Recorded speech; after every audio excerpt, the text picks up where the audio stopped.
In this video, let us make a comparison between the properties of Fourier transform and Laplace transform. So here we are considering only a few important properties of the Fourier transform and Laplace transform. So here the first one I have taken is the time shifting property. So if the input signal is x of t, then we know that its Fourier transform can be represented as x of omega, and Laplace transform is represented as x of s. So let us consider here the time shifting property. So time shifting means x of t becomes x of t minus t0. Okay. So if the Fourier transform of x of t is x of omega, then the Fourier transform of x of t minus t0 is e power minus j omega t0 x of omega. So we have to multiply e power minus j omega t0.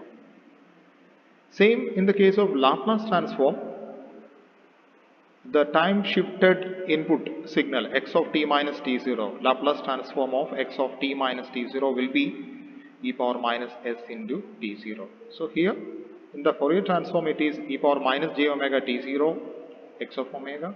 Here it is e power minus s into t0 x of s. Okay. So the Laplace transform is x of s, and we have to multiply it by e power minus s into t0. Here in this case it is e power minus j omega into t0. Second property is I have taken here is a time reversal property. Time reversal property means the input is x of t, then the time reversed form means x of minus t. Then its Fourier transform will be x of minus omega. Laplace transform will be x of minus s. Means in the case of x of omega, we have to replace omega by minus omega. In the case of x of s, we have to replace s by minus s. The next property I have taken is the frequency shifting property. Frequency shift property.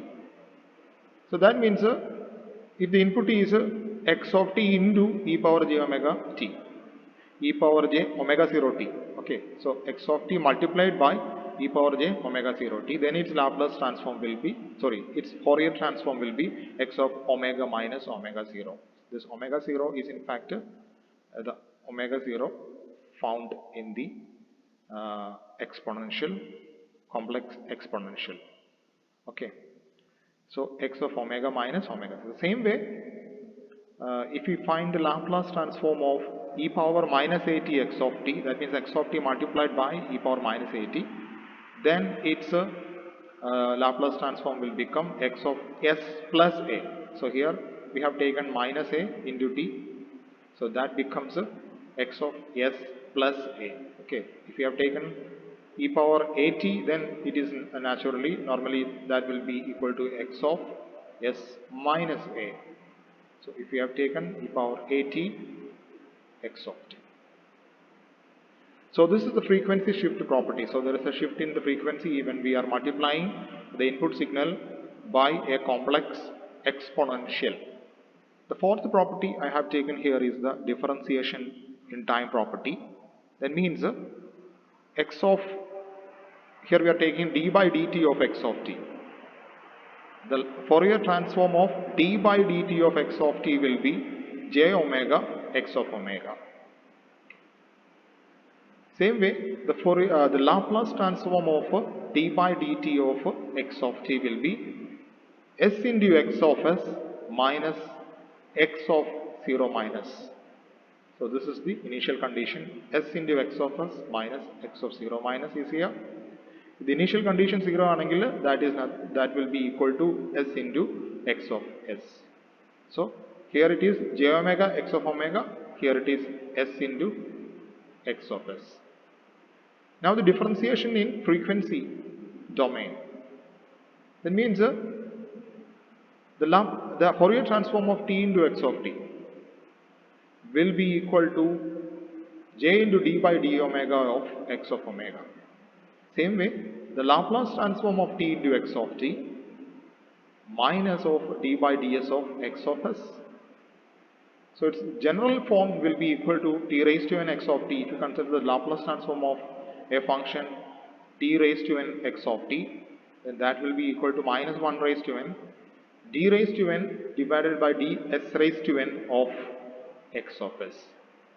So minus of d by ds of x of s in the case of t into x of t. In the case of t raised to n x of t, that is minus 1 raised to n d raised to n by ds raised to n of x of s. So, next one is the time integration property. So time integration means the integral of x of tau d tau. What is the Laplace Fourier transform of integral x of tau d tau? That will be equal to 1 by j omega x of omega. So t into x of t യുടേത് j into d by d omega of x of omega ആയിരുന്നു. Integral of x of tau d tau യുടേത് 1 by j omega x of omega. Here in this case that will be equal to x of s by s plus 1 by s integral minus infinity to 0 x of tau d tau. That is the x of s by s. Here it was x of omega by j omega. Here it is x of s by s. Plus, if the initial condition is taken, then one more term is there, that is plus 1 by s integral x of tau d tau. Next property is the convolution property. So the convolution of the two inputs, x1 of t convolution x2 of t. So when we are considering the convolution of two input signals and we are taking the Laplace transform, or in the in the Fourier domain, it will be equal to x1 of omega into x2 of omega. So the convolution in the time domain will be equal to multiplication in the Fourier domain. Okay, x1 of t convolution x2 of t is x1 of omega into x2 of omega.